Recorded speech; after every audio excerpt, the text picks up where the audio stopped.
All right, so welcome to Furthering Christendom. I'm Tyler. You might be wondering, where's Mike? Mike, congratulations, Mike. Mike just had his third child last night, so he won't be here with us today. But I take it he's in good company right now, the best you can get. So here we have today Gaven Kerr. He's a philosopher of the Thomistic stripe, but not Analytic Thomist. I almost said that. I almost offended you there, right? from the start of the program. But yeah, we want today to talk about some of his work and specifically with Aquinas. And so hopefully we can have a really productive conversation. Thank you very much, Gaven. Thanks for coming on. Not a problem. It's great to be here. Always happy to do these sorts of things. Yeah, well, it's great to have you. I remember reading your book, just thinking, man, this is some really good stuff. Right. Really appreciating it and wanting to pick your mind, so to speak, about certain things. So, thanks thank for you. coming on. Thank you. That's very kind. Thank you.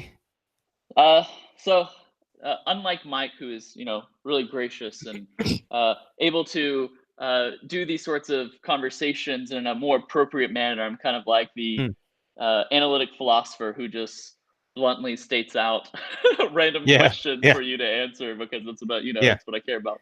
So I'll go ahead and just skip everything else and get straight to it. Okay. So in your volume, Aquinas' Way to God, following Aquinas, you argue that there is a distinction between essence, sort of understood in this real essentialist way, and existence. So, for example, you can come to know the essence of a phoenix, and yet the phoenix obviously doesn't exist, or at least I don't think it exists, right? But there is a question with respect to how essence and existence kind of come together in a relationship. And so one might say that essence can possess existence in a brute way. You don't like this response, though. I think you argue something like it would make it a composite. It doesn't fit well with your metaphysics and so on. So could you flesh this out a little bit more for me? Yeah. So so we have the argumentation for distinction of essence and existence. So essence signifies what the thing is, but the thing isn't real. It's not actual. It's not something present there in the world unless it has this active existence. Which is I leave it untranslated. I just call it essay because it's a distinct metaphysical principle within Aquinas' thought, and Thomas has his own sort of metaphysics of essay, which can sometimes be occluded if we just refer to it as existence. It can lead to confusion. So I just leave it as essay, and then I explain what essay is in chapter 3 of the book, what Thomas means by the active existence. So the things that exist, so setting God aside for the minute, the things that exist are composite substances. So the substance is the basic thing that exists. And as a composite substance, it's a unit. It's unified. It's one. Now, its oneness consists in its components being united together, not being conjoined. Its components aren't conjoined together. They're unified. So if you take, for example, take the basic example of matter and form. Matter and form aren't conjoined together in a material composite. Rather, they're unified such that the matter is formed in a certain way. So the classic example is you take the marble of the statue and you take the shape of the statue. The marble signifies the matter and the shape signifies the form. The form exists throughout the marble, making it the kind of statue that it is, say the statue of David. So the matter and the form are one in the statue and unified insofar as the matter has a potentiality to be shaped in a certain way, and the form gives it the shape that it has. Now, that's kind of, sort of an analogy for how matter and form compose within material substances. Now, what we read into that then is that when act and potency unite with each other, they're not simply conjoined, but they are unified with each other, whereby the principle of actuality actualizes the potentiality of whatever principle of potency we have. So we had the example of matter and form there. Now, in the case of essence and existence, essence relates to existence or esse as principle of potency to actuality, so that when they unite with each other, they are unified. The esse actualizes the potentiality of the essence for being. so that when essence and esse are composed, we have an actually existing being.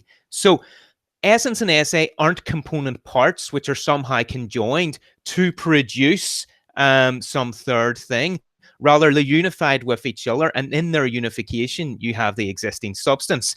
Now, that then means that esse couldn't be a component part of anything because it's a principle of actuality. So essence and esse aren't united like two Lego blocks with each other, or the way the ingredients of a cake are united with each other to produce the cake. Rather, they're unified with each other as act and potency. Now, given that unification of act and potency, esse then cannot be possessed by the essence as some necessary part of the essence, because that would mean that the essence has to have some prior actuality in order to include esse as a component part of it. So this is something that Aquinas already excludes just prior to the argument for the existence of God in the De Ente, where he says, look, if something has some sort of feature, it either has it as a result of its intrinsic nature or as a result of an extrinsic principle. And the example that he gives of possessing something as a result of its intrinsic nature is risability in man. So a man is risible because it's capable of laughter because he's rational and he's able to see something which is funny and thereby, laugh at it. And that's where risability resides. Now, if esse were like that, it would mean that the thing with that essence, or the essence itself, would have to pre-exist its existence. Okay, its existence would have to be supported by something which isn't existence, or which isn't an existent, and that would be the essence, which is literally nothing without existence. Right. So the essence then can't have esse as some sort of necessary part. Rather, the essence has esse in the similar way that the atmosphere, has the illumination from the sun. That the essence actually exists precisely because there's some cause by which esse is granted to it, in the same way that the atmosphere is actually illuminated precisely because there's something which causes the illumination of the atmosphere, that there's an influx of light into the atmosphere in the same way there's an influx of esse into the essence. So how does that sound for starters? Yeah, no, great. So the sort of assumption that certain analytic thinkers kind of come into this discussion, and they have this idea that essence and existence are kind of like Lego parts to be put together. But as soon as you think about that, and then obviously if you think about as Lego parts, you think, well, why can't like the Lego just come together, connected together with each part? And what you're saying is, no, that just misconstrues the idea of the metaphysics of existence. And so right from the start, that's a non-starter, and you don't even have to worry about this, right? Is that a fair way to phrase what you? Okay. Exactly, and in fact, that was an account of existence, at least, that Thomas explicitly rejected in the Latin Avicenna, in his reading of the Latin Avicenna. Now, there's a question as to whether that can be found in the Persian Avicenna, the original Avicenna, but at least the Latin Avicenna that Thomas understood, he explicitly rejects that, whereby existence is seen to be an accident of the essence, that the essence has some real, albeit possible, being independent of existence, and then existence is just joined with essence. He explicitly rejects that, and it's a view of essence and existence which became quite popular after Thomas's death in Giles of Rome. Giles, who was a follower of Thomas, distinguished essence and existence as thing and thing, or res and res. And the scholastics of the 14th century then, who rejected the distinction of essence and existence, believing they were rejecting Thomism, were actually rejecting that view of Giles. And it's a view of existence that we see sort of, popping up every now and again. So we see it, I believe, in Meinong, in his distinction between Bestand and Existenz, so that you have all these possible objects, and these possible objects sort of, they subsist, they have Bestand, they have some kind of being, they just don't have fully actual being until there is conjoined with them Existenz, something which tops up their less than fully actual being. I think that's a similar application of that Avicennian view, which again Thomas rejects.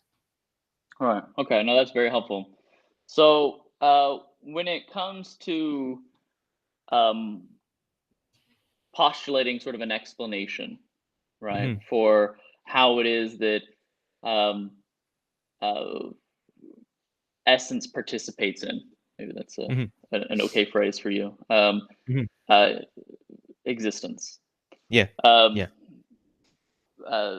You endorse something like PSR. Maybe you endorse a soft version of PSR. The idea being that there needs to be some sort of explanation for why this is the case, if I remember correctly. A causal explanation. Yeah. And I think you reject this idea of needing like you couldn't give an infinite account or an infinite number, postulate an infinite number of instrumental causal explanations for similar reason, like Aquinas rejects the idea of having this. So I think you even mentioned Aquinas's hand and stick and rock scenario in your book. So can you talk a little bit more about this? Yeah. Okay, so we have essence and esse then, and so esse, the existing thing doesn't have esse as a result of its intrinsic nature, because the nature doesn't exist independently of the esse. The nature doesn't have the wherewithal in itself to exist. Naturally, essences are nothing at all. They just tend to nothingness, and so it's existence which lets them be from nothingness. Existing things, they have existence as a result of an extrinsic principle. And so, like the example there, how the atmosphere is illuminated by, say, the sun or something like that. So the atmosphere isn't naturally illuminated. It's not illuminated in virtue of what it is, gases and stuff like that. And so it requires something to illuminate it. So composites of essence and existence, then they need some sort of cause for the existence that they have, because they can't be the cause of their own existence, and so they participate in existence. And so the question is, well, how do we account for that? What could be the cause of existence for composites of essence and existence? And from there, then we get into those traditional arguments about, series of causes. What kind of causal series do we have? Could it be an infinite series, or is it a finite series, or whatever? And this takes in then the very important distinction in Thomas between a per se ordered series and a per accidens ordered series. And so, just to distinguish between the two series, a per se ordered series is one in which the members of the series don't possess the causality of the series in virtue of what they are, and a per accidens ordered series is one in which the members of the series do possess the causality of the series in virtue of what they are. I don't like the terminology of a hierarchical ordered series. I don't think that gets to the metaphysics of the series. Now, somebody who defends the terminology of a hierarchical order series, they may have their own metaphysical vision in mind. I just don't think that's Thomas's metaphysical vision, and I think Thomas's metaphysical vision is defensible in and of itself, and that's what I'm defending. So I think that the hierarchical ordered series, because it envisages things in terms of a hierarchy, like an object sitting on a desk, which is sitting on the floor, removes the causal issues in the metaphysics of the series. Whereas the way Thomas envisaged the per se ordered series, he envisaged it in terms of causal properties or causal powers present in the series, which the members of the series either possess essentially or non-essentially. So, sorry, that's just a wee bit of a tangent, but I think that's important to get out of the way, because I know some people like to characterize these series in terms of hierarchical series. That's I just wouldn't be happy with the interpreting per se series in terms of hierarchically ordered. And the reason being is, back then to the metaphysics of the per se series, the key feature of the per se series is that the members of the series don't possess the causality of the series in virtue of what they are, whereas members of per accidens series do possess the causality of the series in virtue of what they are. So the stock examples that we have here is of a per accidens series: a father follows a son, who follows a son, who follows a son, and so on. In a per se series, the mental agent, whatever you take the mental agent to be, so we'll just use mind as the catch-all and set aside issues of agency, but whatever you take it to be, that agent moves his hands to move the stick, to move the stone. In the per accident series, the members of the series have the causality of the series in virtue of what they are. The causality is paternity or fatherhood or something like that. And each of them has that causality, is capable of fathering a child in virtue of being biological male. Okay? Proper functioning biological male. So they have that in virtue of themselves. That's kind of like risability in man. In a human being is risable because he's a rational animal. The fathers and the sons in the series are capable of fathering children in virtue of the kind of things that they are. Okay, it's something they possess as a result of their intrinsic natures. Whereas the motion that the hand, the stick, and the stone have in the per se series, they don't possess that in virtue of what they are. Okay, so yeah. So you could sever the hand, from the mental agent. It's motionless unless the mental agent moves his hand. The stick is motionless unless, it's moved by the hand, by the agent, and the same for the stone. So the hand, stick, and the stone, they all participate in the causality, the motion, which is given to them by the mental agent. Whereas in the Fathers and Sons series, each one of those has the causality of the series in virtue of what they are. And here's the kick then. In the Fathers and Sons series, you only need a causal explanation for the immediately succeeding or preceding member of the series. So each member of the series only needs a causal explanation in virtue of its immediately preceding member. So Peter is the father of James. James is the father of John. Peter causes James, but that's it. His causal influence ceases. So Peter could go off and die. Okay, so he let's say, James is born. Peter goes off, wets the baby's head. You familiar with that phrase, wetting the baby's head? No. Doesn't refer to baptism. It means you go out and you have several drinks and celebrate that you're. I see. So it might just be an Irish sort of, saying wet the baby's head, but I'm sure the phenomenon is internationally known. Right. So the father goes out, has a few drinks, tragically dies, right? James, unfortunately, is growing up without a father, but that doesn't stop him from being able to father John. Okay, so Peter fathers James, Peter drops out. James fathers John, James drops out. John fathers Simon or whoever, John drops out. The series can go on without the earlier members of the series, as long as you have at some point a preceding member of the series. Okay, there's nothing more to be explained in terms of that series as the causal series that it is. Now, what Aquinas realized is that, or what at least I argue Aquinas realized, is that such a series doesn't need a primary cause. Okay, it could be infinite. It could be without.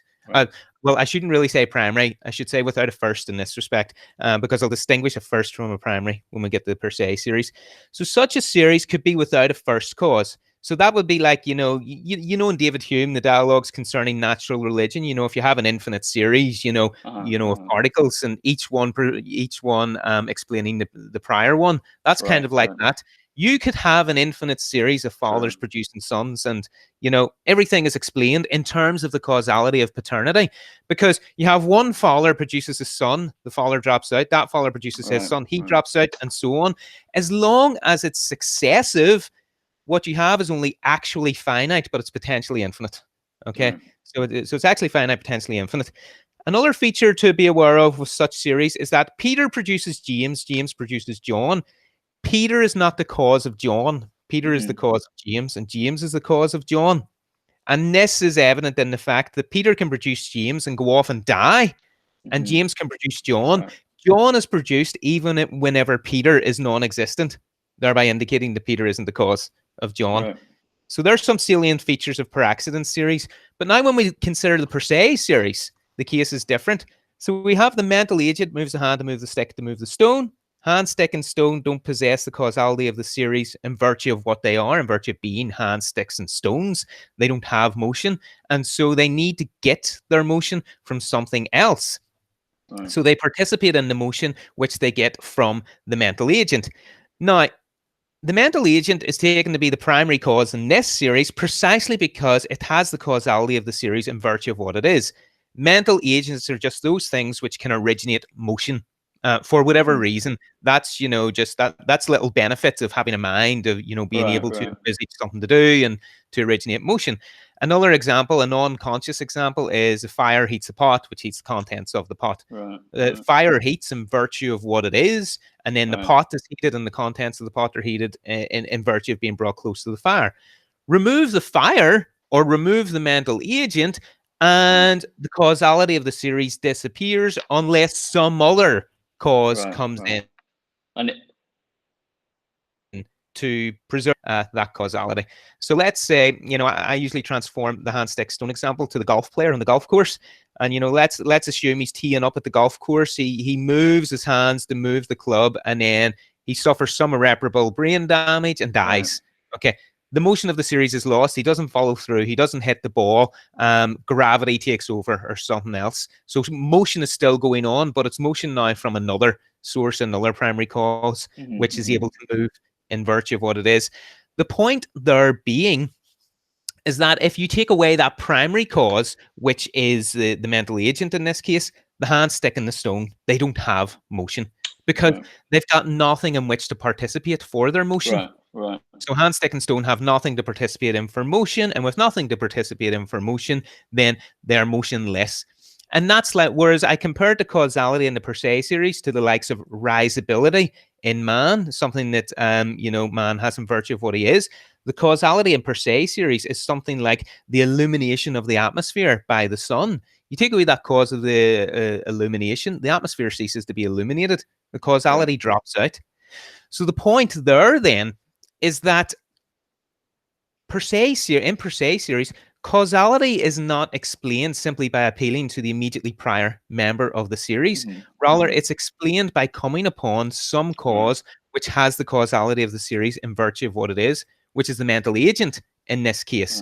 So, when it comes then to the existence of God, the mental agent is a primary cause in terms of motion.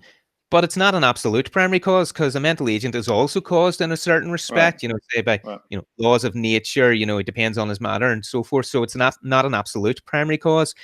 If you can find an absolute causal property without which there would be nothing, then you have an absolute primary cause, which is not just primary in one causal series, but secondary in others, but which is primary for any causal series. Now, existence or esse, the act of existence, is that without which there would be nothing.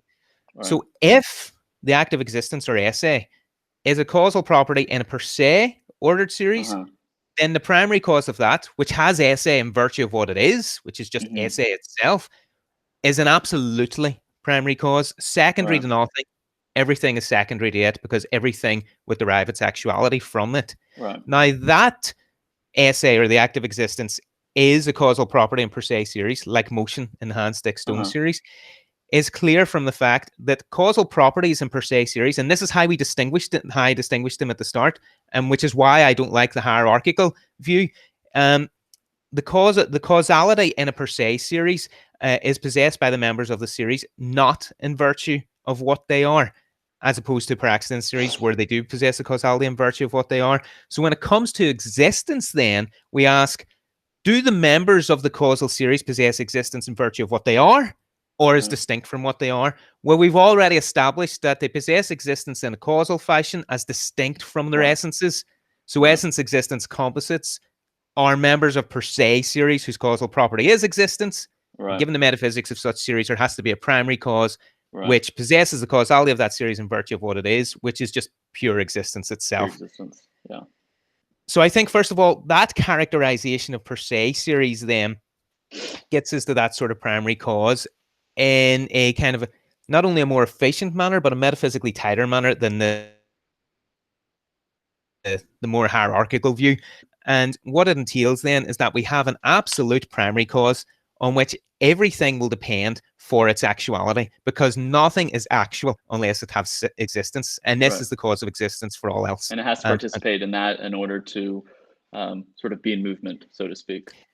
Yeah, in order to have existence and any other kind of actuality that we have. And this is what I think we're having a little trouble there. Are you there? Okay, great, wonderful. Yeah, Sorry, yeah, still here. The internet was messing up for a second. Yeah, so yeah, wonderful. Thank you for that very thorough explanation. Let's talk about existential inertia, right? As it relates to Aquinas' thought. You've Yeah. got a paper coming out arguing against it. Specifically, if I remember correctly, it engages Oppy's readiness chair case. Is that right? Do I recall that right?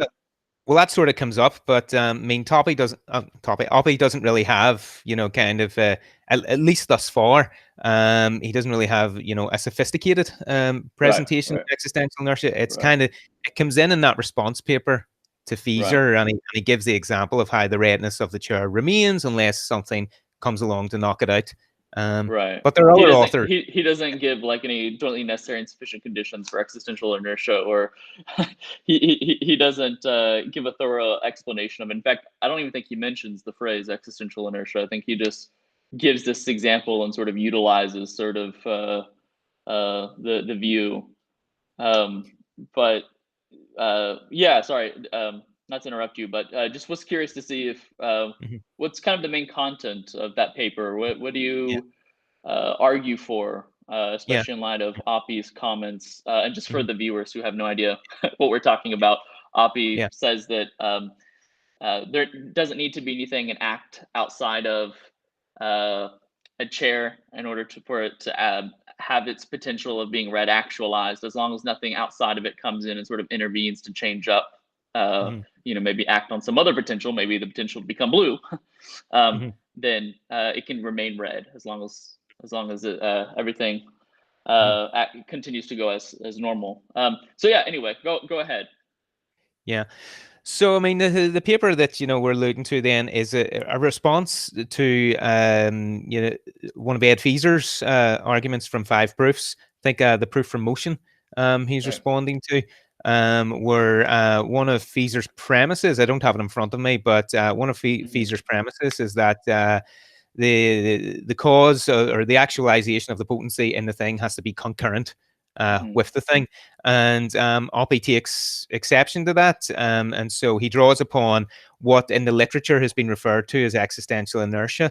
Though his memory serves me from the actual paper, and I think you just mentioned it there, he doesn't actually use the term existential inertia, but he's drawn on that, and so the idea here is that once you have a cause which grants some sort of feature or property to the thing, that will remain until, in an inertial fashion, until something comes along, some sort of cause comes along which disrupts that and changes the state of affairs.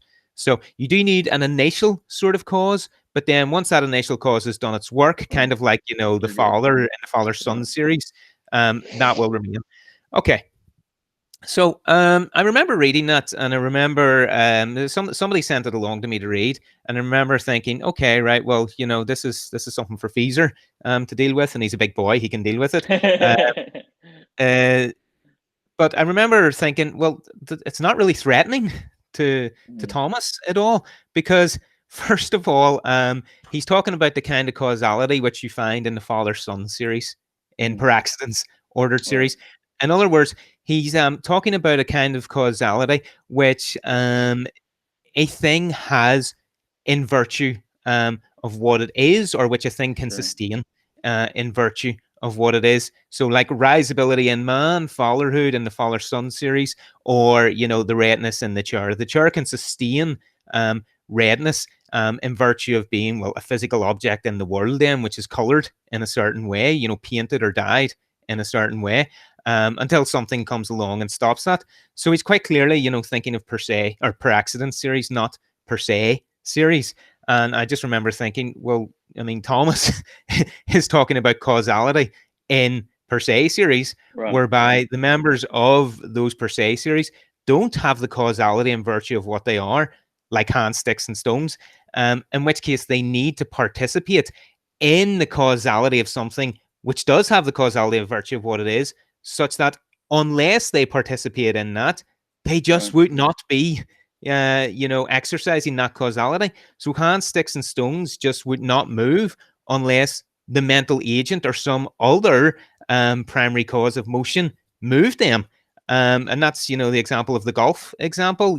As soon, as the golf player suffers some irreparable mental damage, the motion ceases because hands, sticks, and stones don't naturally move of themselves. They require a principle of motion. And in that case, it's not that, the mental agent just gives motion to his hands and then, goes off on his holidays and the hands continue to move.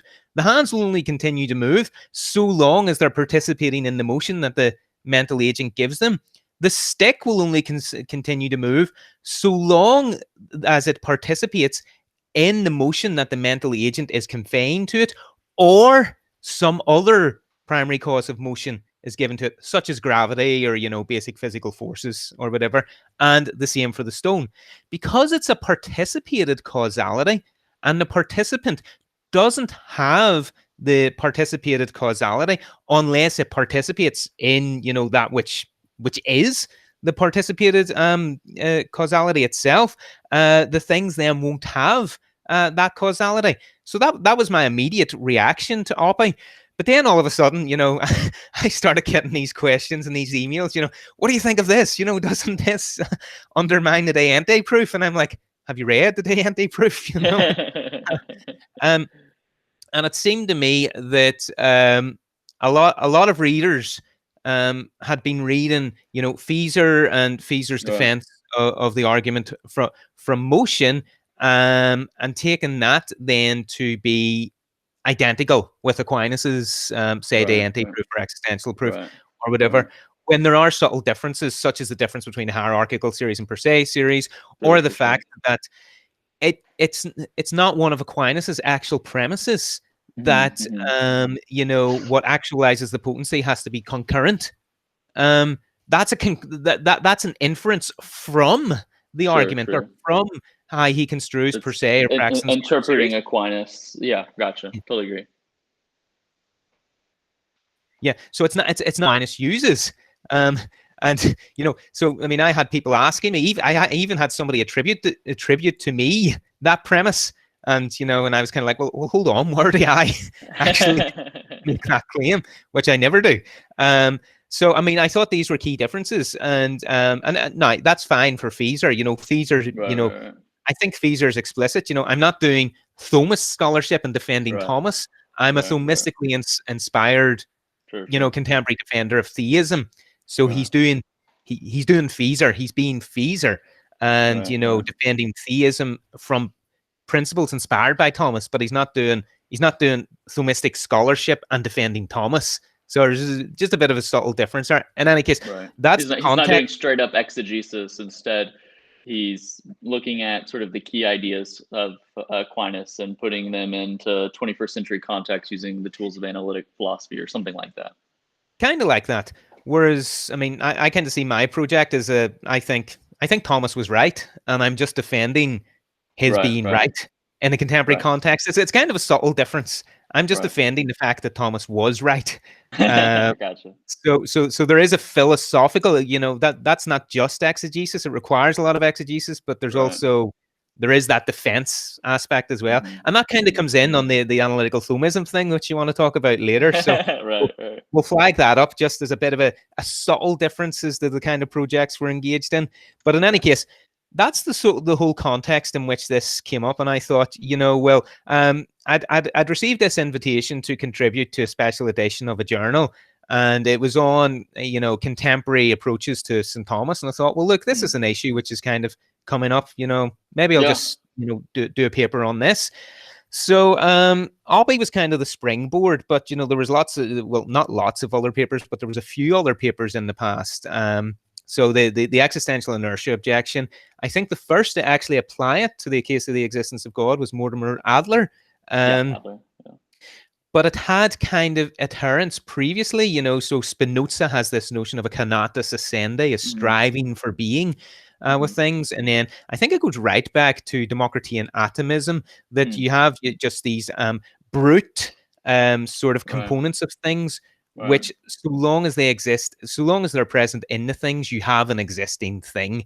So I think that, it goes right back, to that kind of Democritean atomism, which is an interesting point in and of itself, because if the defense of the existential inertia objection, can be traced to a metaphysics which is atomistic, inspired by Democritean atomism, fundamentally, then you have the point I make. You have a completely juxtaposed metaphysical vision from St. Thomas.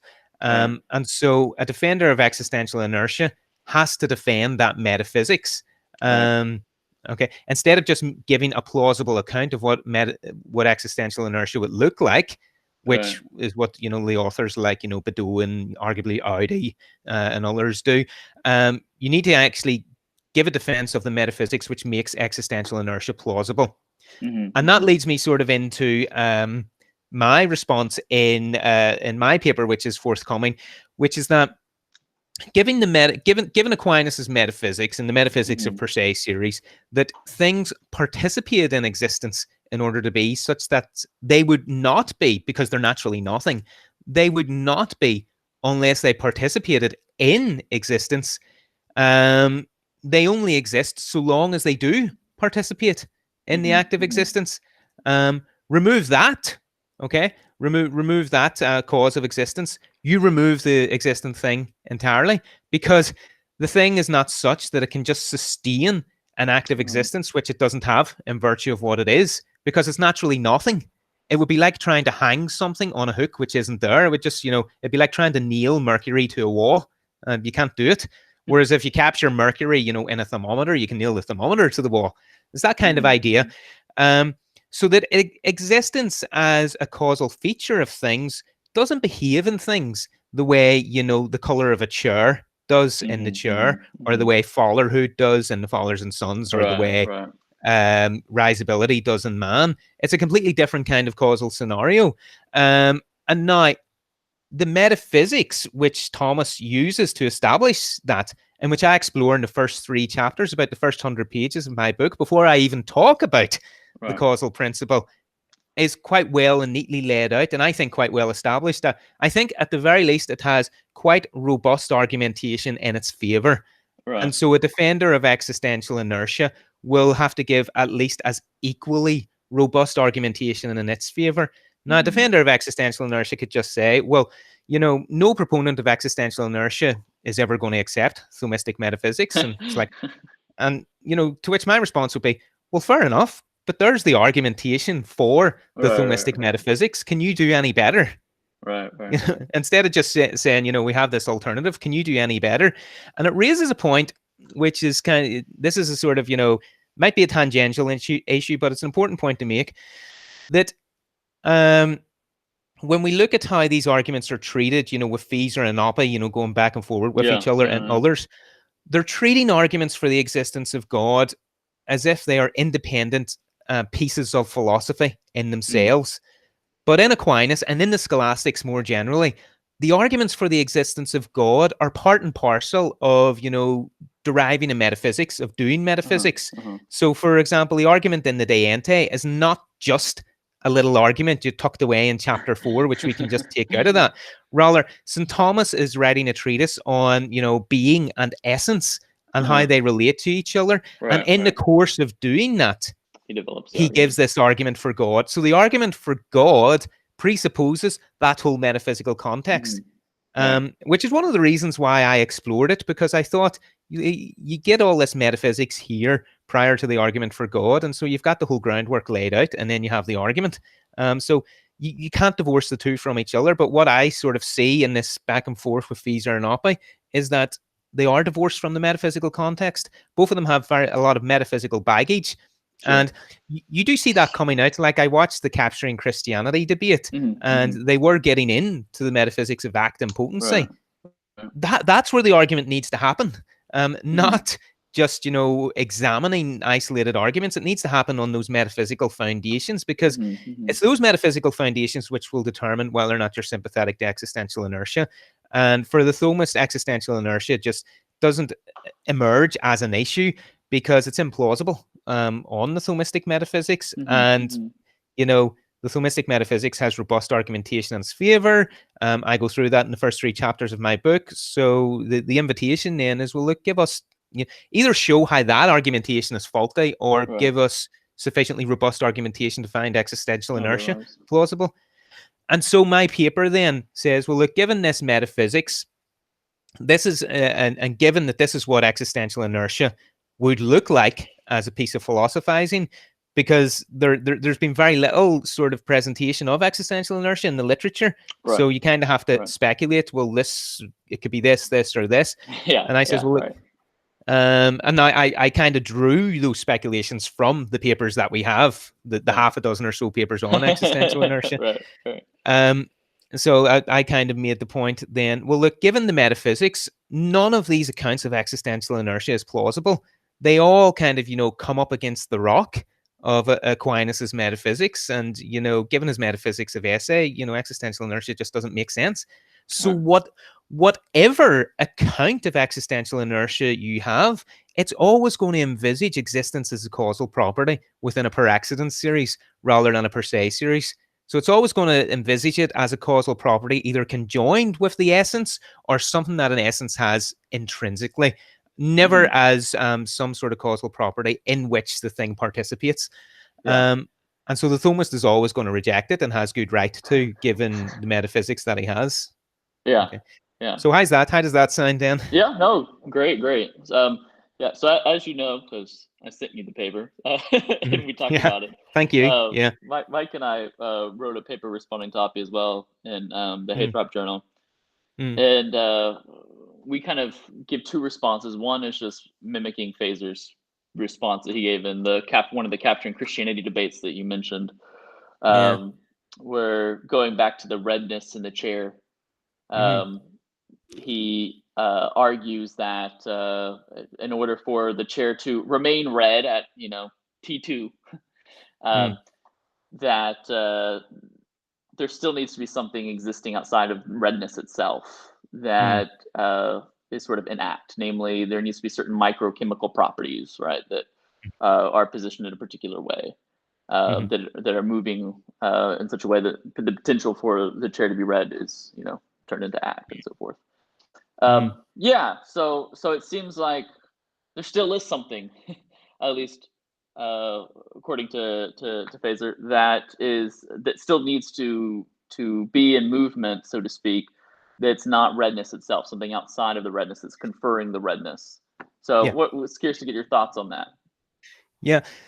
So I suppose the way in which I would approach that sort of response, let's take it outside of the context of artifacts and think about substances, because artifacts kind of generate all sorts of problems about their being, because they themselves aren't beings, but their component parts are beings. So let's think about a substance. Let's take a human substance, and let's just talk about the redness of their hair. So you can dye I used to dye my hair red. I used to have long red hair. So let's go with that, right?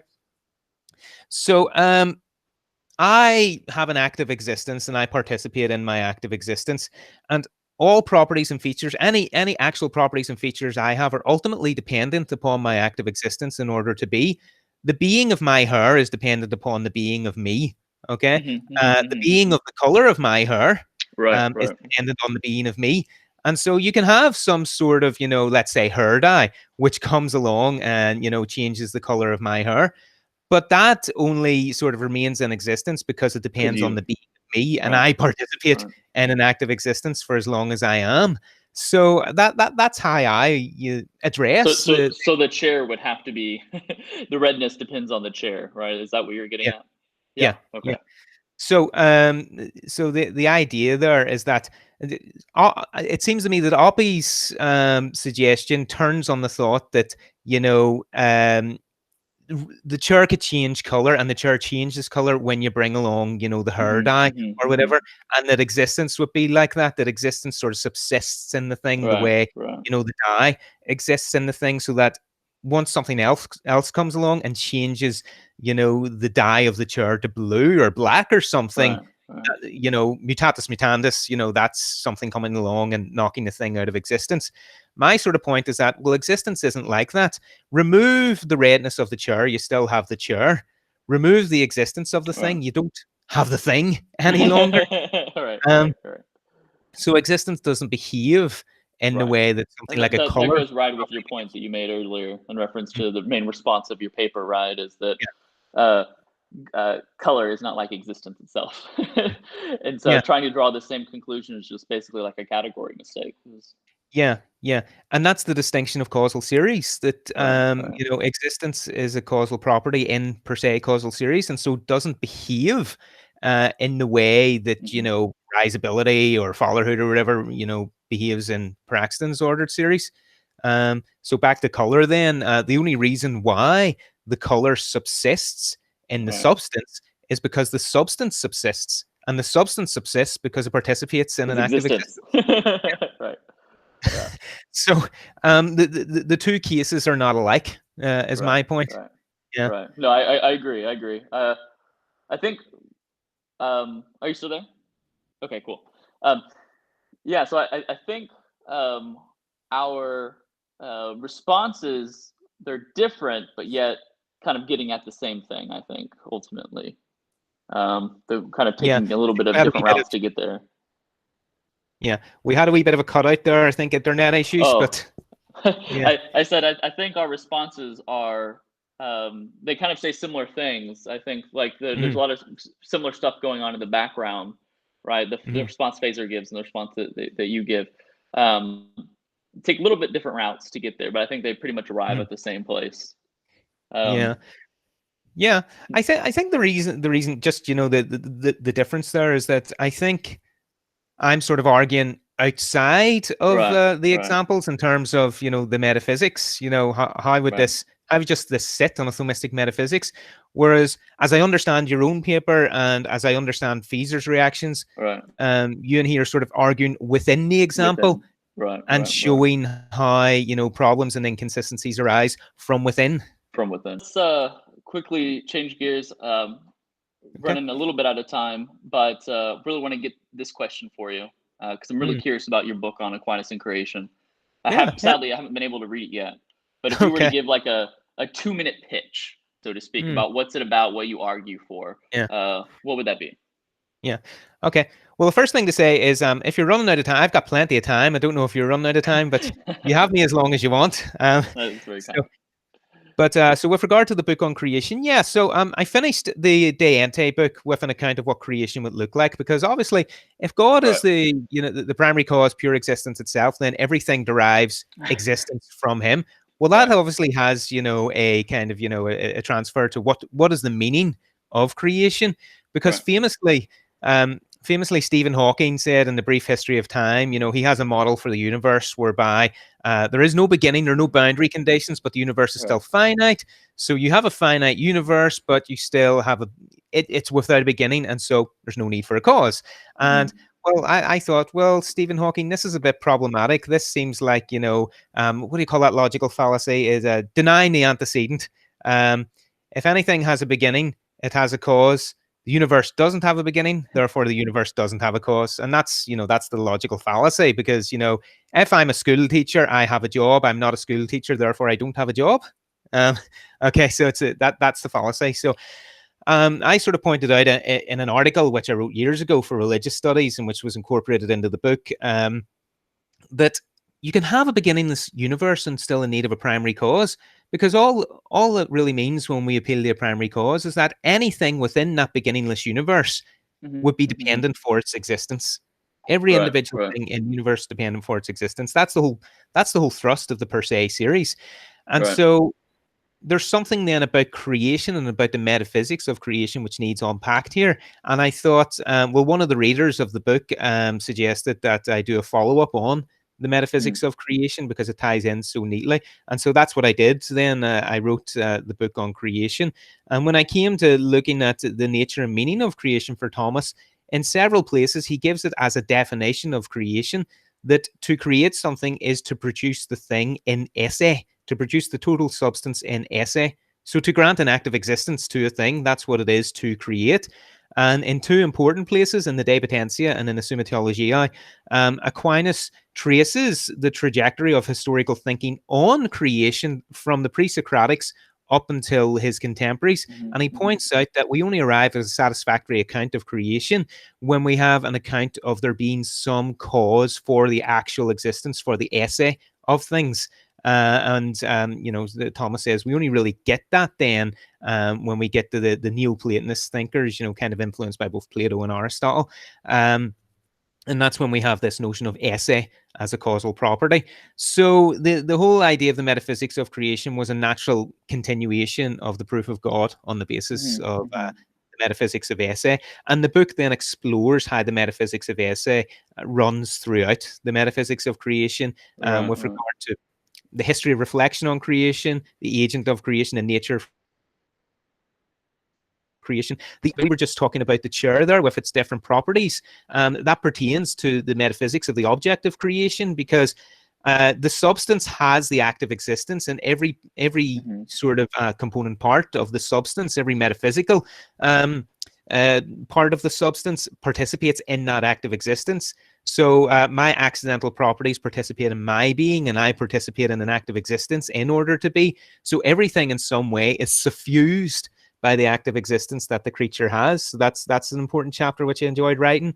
And then I go on to talk about the history of creation. First of all, Thomas's denial that there can be sufficient proof of there being a beginning of creation, but also, and this is what people don't really sort of, well, I mean, I suppose specialists do, but a lot of people just highlight that Thomas says, oh, we can't have a proof of the beginning of creation, but Thomas also says, well, you can't have a proof of its eternity either. Neither side of that dispute has sufficient proof. It's an article of faith that we believe in the beginning of creation, but at the same time, the proofs for the eternity of the world don't stack up either. So I kind of went through that. And I also went through the work of the 6 days of Genesis, how the whole metaphysics of esse features in Thomas's account of the work of the 6 days, the Hexameron. Really fascinating. I really learned a lot in researching that. And then in the final chapter, I really enjoyed writing this chapter because I talk about the end of creation, because we were talking about per se series there, and in terms of efficient causality. Thomas also envisages per se series in terms of final causality. Not only is there a primary efficient cause for per se series, but there's also some sort of primary final cause, and we just flip the same reasoning.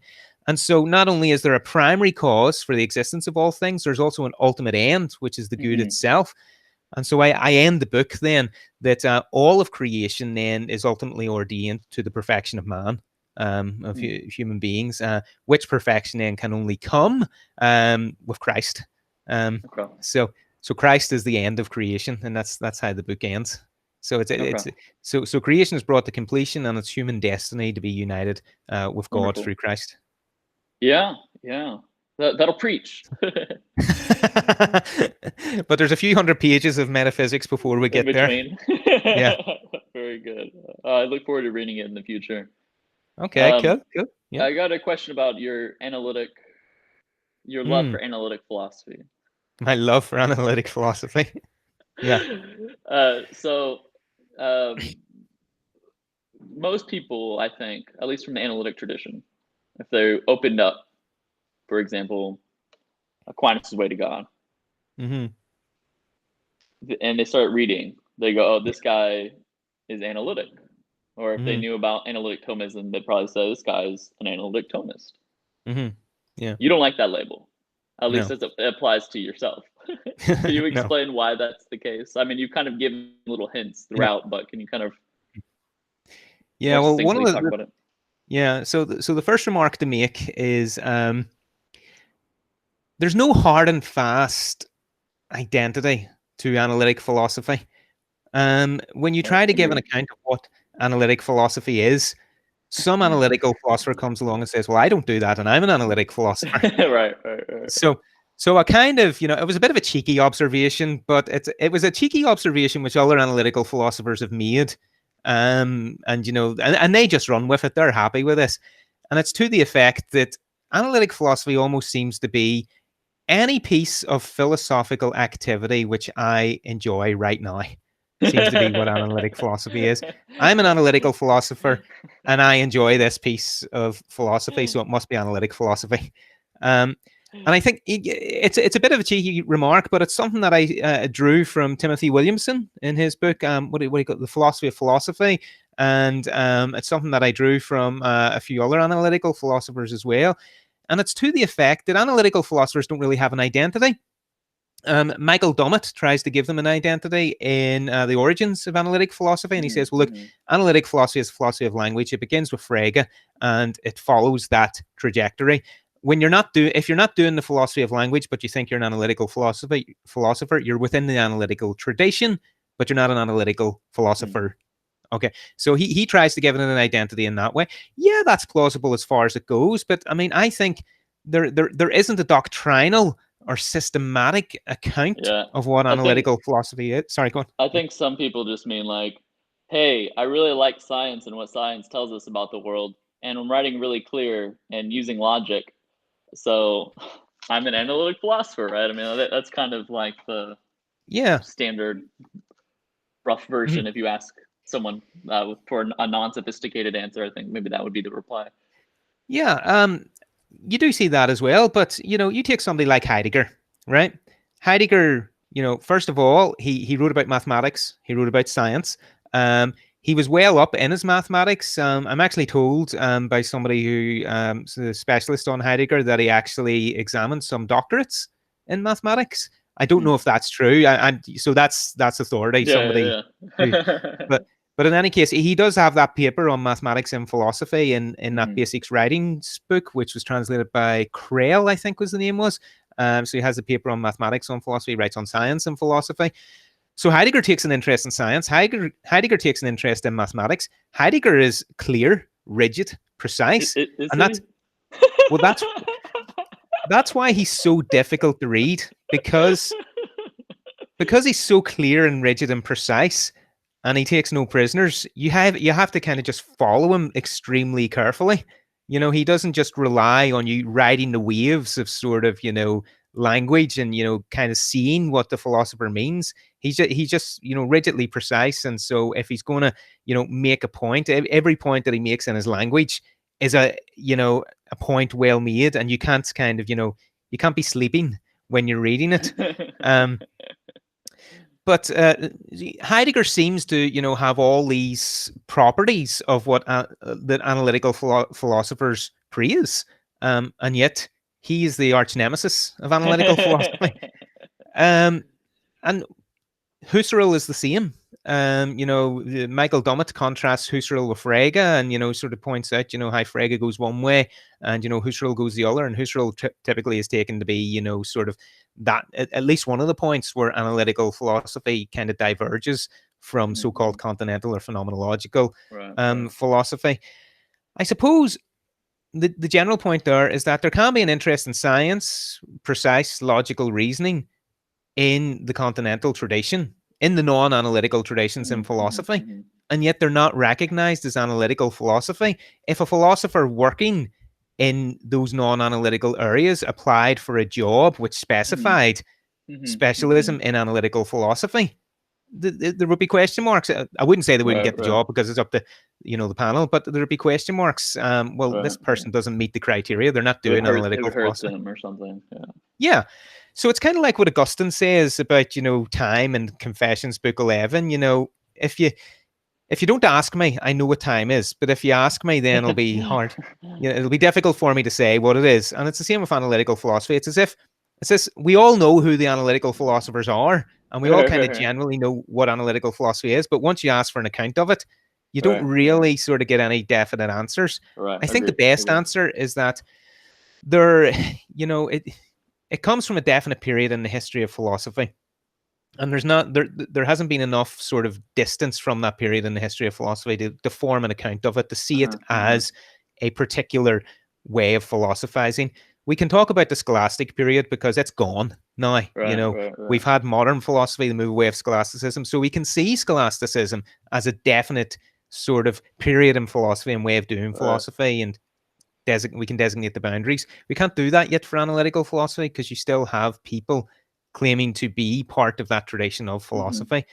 There's a definite time period then involved, early 20th century. There's a geographical period as well. it seems to have been from a European progeny. Sort of the UK, well, the British analytical philosophers and their reaction to British idealism, but also the German philosophers, Carnap, the Vienna Circle, and the likes of that.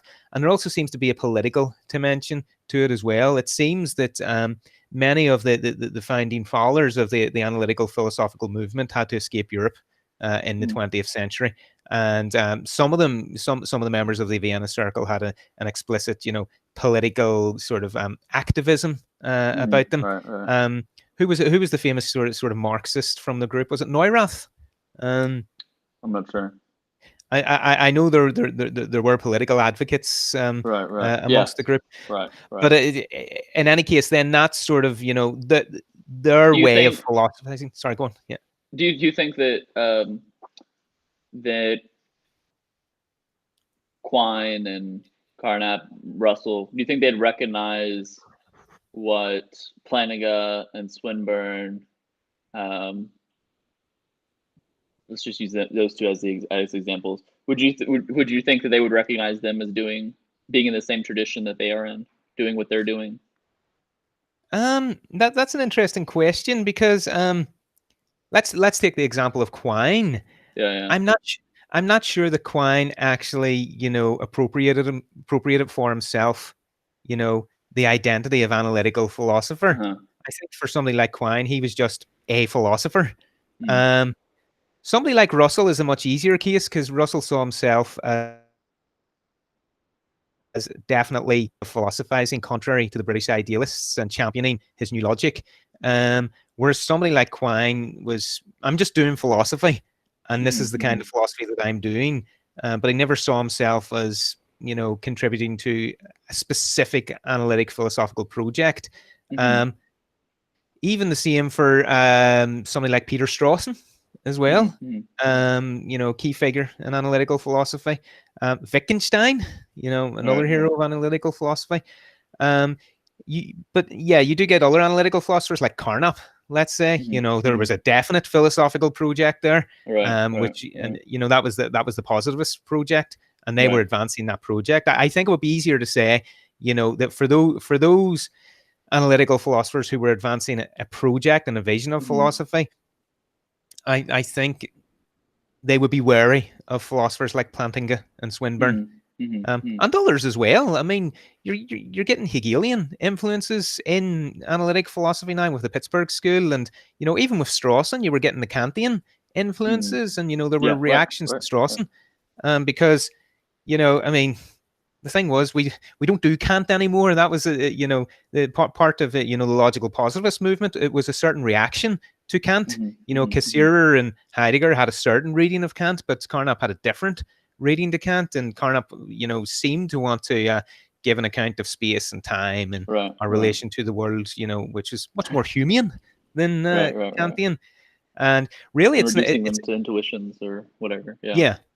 It's not really until Quine writes the two dogmas of empiricism that, the doors are flung open, and analytical philosophy then allows all sorts of influences in, because that seems to remove, that Hume's fork, as it were, the distinction of the a priori and the a posteriori, the analytic and the synthetic. I think analytic philosophy ends as a definite movement with a trajectory with Quine's two dogmas. I think, with Quine's the last great analytic philosopher, so-called, even though I don't think he appropriates that title. And then what you have is you have a kind of a tradition of philosophizing in particular institutions with, particular, canonical philosophers.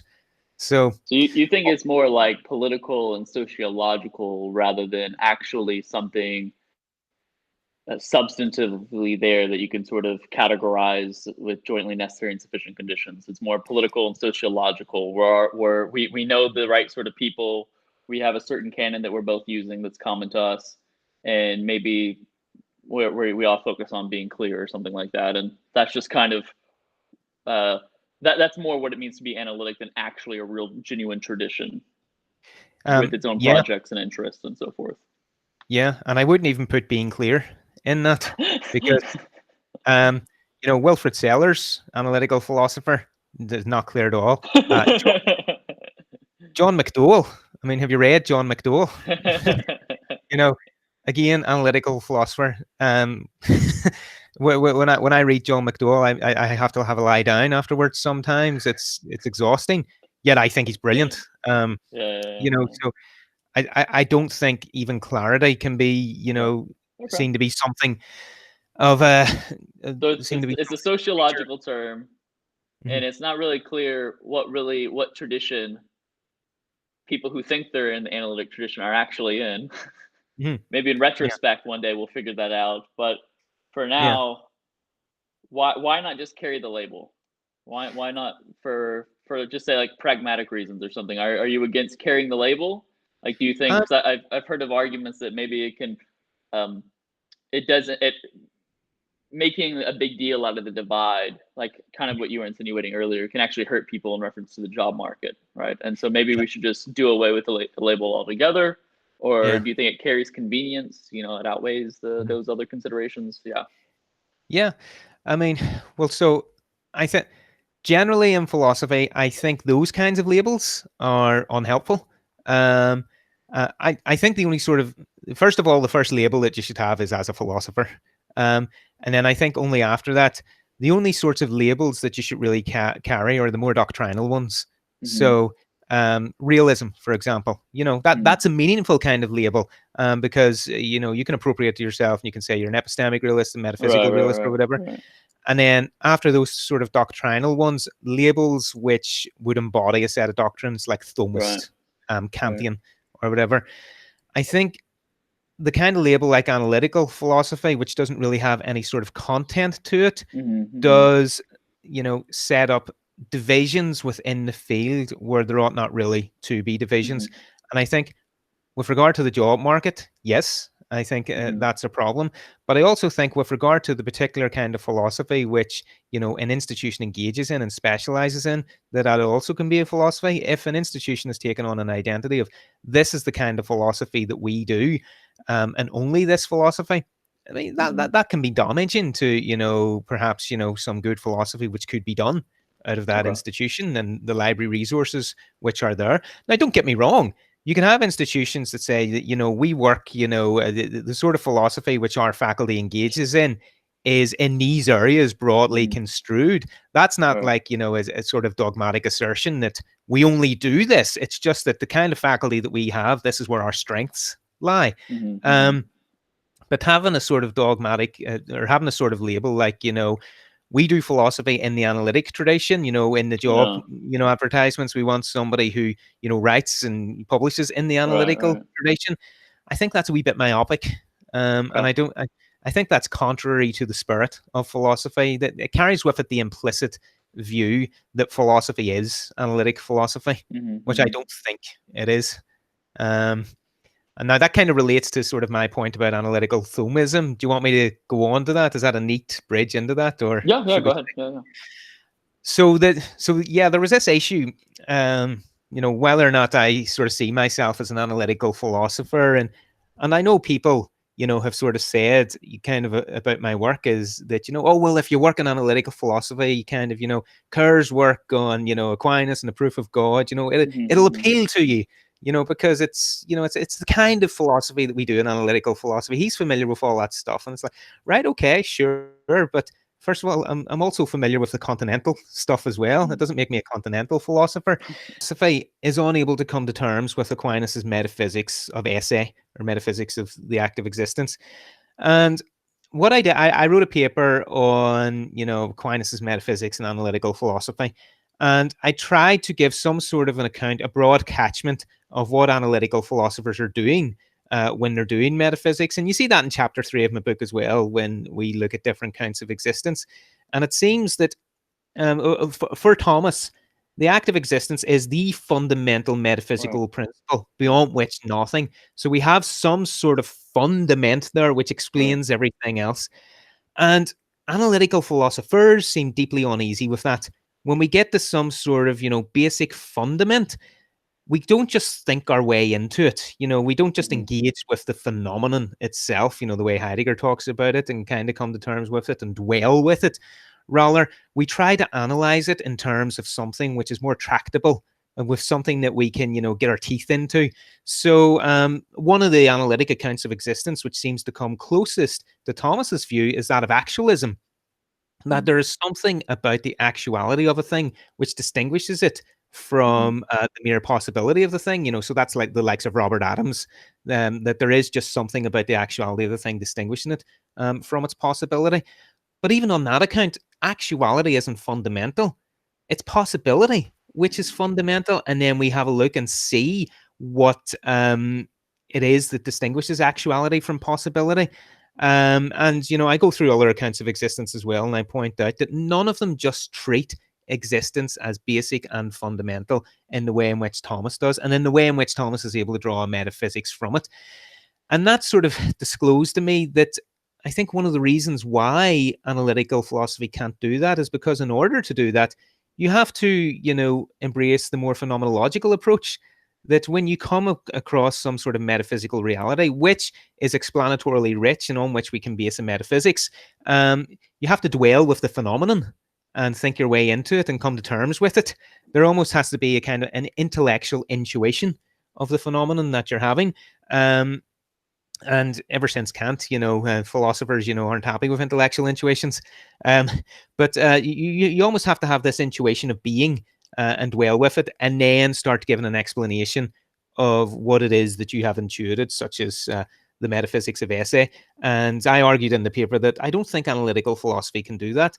And if analytical philosophy, it certainly can't do it with regards to the philosophy of language, and it certainly can't do it with any of the metaphysical models of existence that it's produced thus far. So I argue. Since you think that there's no rigid criteria for analytic tradition, then couldn't someone just say, okay, well, I'm not forced to accept these accounts of existence. I can view existence as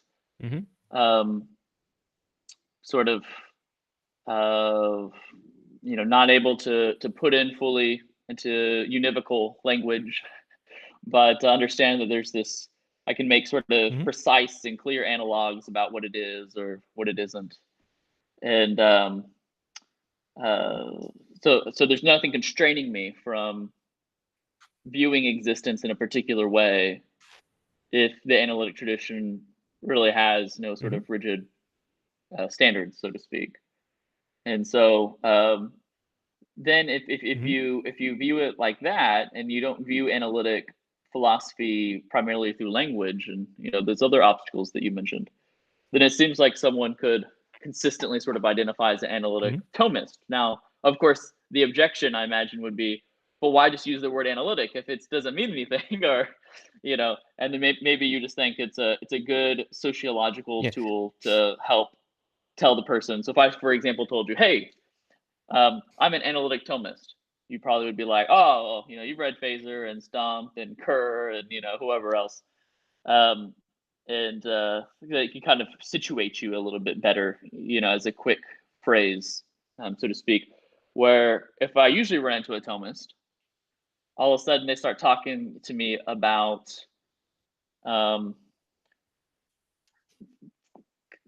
philosophers I categorize more in the Continental tradition, and I kind of just look clueless once they start talking to me, And so it does seem like it's helpful. It's like even if it's a useful fiction, it's still useful.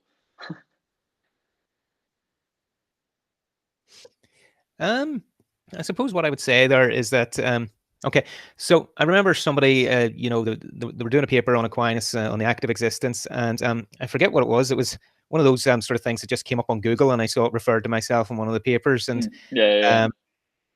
so they referred to my paper in analytical philosophy, and then just in a footnote, just says, everything that Kerr says that analytical philosophers can't do with regard to Aquinas's views on esse. So I'm paraphrasing here. Everything that they do, self-identified analytical philosophers are doing.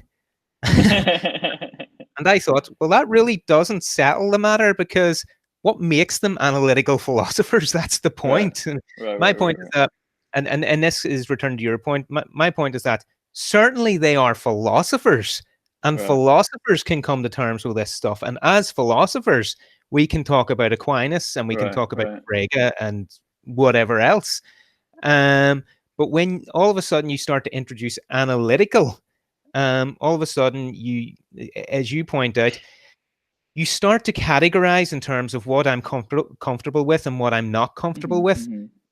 That's useful, but I also think it's problematic, because you mentioned sometimes you come across Thomists and they would start mentioning philosophers with which you're not familiar. And then, when you speak to those who refer to themselves as analytical Thomists, they mention philosophers with which you are familiar. And this isn't in a sense challenging to you, but in a sense, well, why aren't you familiar with those other philosophers? These people are Thomists. You broadly identify as a Thomist, you say. Why are you not familiar with those philosophers that they are mentioned? Do they not have anything interesting to say? Do they, not have some? No, they just take a lot more work to understand. So when I read like Brian Davies, right, or when I read you or Phaser or Stump or someone like that, it's like. Obviously it's rigorous, but it's like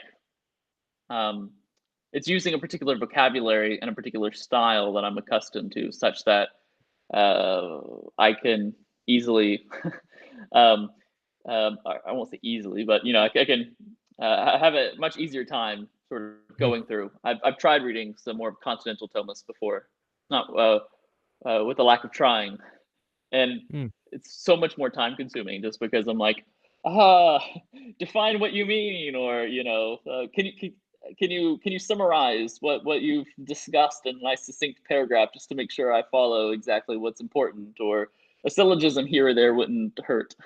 And so that I think that's the kind of thing that it's a different vocabulary. Not to say there's not good content there that I can appreciate and utilize. Obviously there is, but the idea is just that it's like speaking another language at times for someone who's not bilingual in philosophy, so to speak. Just like easier. And so I think that kind of illustrates, and again, it's not to get at you, because I think what you describe is a common sort of practice, which I think is problematic, of philosophers not invariably remaining with that with which they are comfortable, but for the most part. So as you pointed out, that you have put the effort in to try to come to terms with some of these, but for the most part, I get what you're saying, is that you'll stick with those with which you're comfortable, and and again, I think we all do this. We stick with what we're comfortable in philosophy when we really ought not to do so. I think that's kind of that goes along with the sort of a philosophical vice of only reading philosophers with whom you agree, sort of sticking with say analytical Thomists or analytical philosophers, or sticking with Continental philosophers. We're sticking with those who, in a sense, we agree with, not in a doctrinal sense, but in a stylistic sense, methodology or something. And I mean, if there's anybody in the history of philosophy who is a philosophical hero, it's Socrates. And the whole practice of Socrates was not to remain comfortable in any one philosophical practice. Branching out to metaphysics is uncomfortable enough. Right. As someone who basically just does epistemology and some comparative philosophy, branching out to metaphysics, man. Yeah, I get it. Yeah. But I suppose that would be my point, that that the Socratic ideal of in philosophy of kind of escaping the cave, it's uncomfortable, but it's rewarding. You got to make yourself uncomfortable in philosophy, and I think these sort of labels and divisions in philosophy don't help with making ourselves uncomfortable, because I think we all do tend to stick with that with which we're comfortable. So there. Very good. Well, in the last 2 minutes, tell me what you're working on right now. I believe I've seen some posts about you working on something to do with the resurrection. Yeah. So I just finished the manuscript on the 5 ways. Okay. Wonderful. So I finished the manuscript on the 5 ways, where I interpret all of the 5 ways in terms of the metaphysics of the deity argument. Awesome. And I think every one of them is deploying the metaphysics of existence in per se ordered series. So basically, you just knew that review that I was going to write. Is that right? I wrote a review of your book. Right. And at the end of it, I was just like, if only he would have just talked more about explaining how the 5 ways interchange with with this argument. And it's like, oh, well, here you go. Here's a whole volume. I got my win. So well, anyway, I just finished that manuscript, and it's in submission with the Wonderful. publisher. That does, I mean, as you know, it doesn't mean it's going to be published. But look, it's a manuscript. If anything has to be done to it, I'll work on it, and Sure. so that's wonderful. That's something completed. So now I'm working on and back to God and stuff, and so back onto the resurrection, because I finished the creation book on how creation is brought to completion, and human destiny, is ultimately in God through Christ. And so I thought, well, there's a lot that philosophy can say about this, especially about the resurrection. So why don't I write a book about, Aquinas and the metaphysics of the resurrection? And so I'm writing that now. And so the last load of months has been gathering a lot of research, because there's a lot that I don't know. And I've had to, sort of get into scripture scholarship, apologetics of the resurrection, even a lot of, metaphysics and epistemology with Thomas, which I knew, but didn't really specialize in. So there's been an awful lot of research, and currently I'm about 10,000 words in. I'm writing this first chapter on faith, and faith is a virtue by which we're disposed to believe things about God. So faith is a kind of, it's almost like a form of reliabilism, such that faith is kind of, this reliable, reliable virtue by which truths about God are presented to us, and we assent to them. So that's what I'm writing about at the minute. Wonderful. And then, I'm just working on this project. I've got a few other things on the go. I've got, I've got the forthcoming paper on existential inertia. I've got a paper which was invited for a fetch shrift on kind of, Aquinas' general way of proving God's existence, which I think is just at the heart of Thomism. And then I've got another paper on the transcendentals. All of them are forthcoming in one way or another. Wonderful. And then I'm working on a paper on God's existence in nature in the Summa Contra Gentiles. Wonderful. So basically, at the end of your career, you're just going to have like this massive volume set all related to each other, right? Basically doing what St. Thomas does. Is that the idea, or is that just happening by accident? Yeah, that's kind of, it's almost providential, because I just, I just did the De Ante argument, and I thought, I like this, and I'll write a book on it. And then that went on to creation, and then from creation to the resurrection. Right. So it's like God, creation, resurrection, back to God.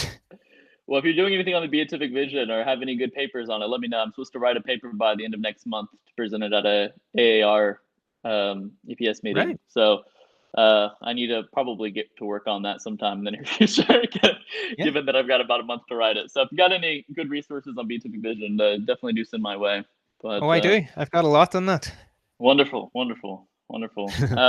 hey, it's been a pleasure talking with you. Thank you so much for coming on and spending such great time with us. And I've definitely have benefited from the discussion.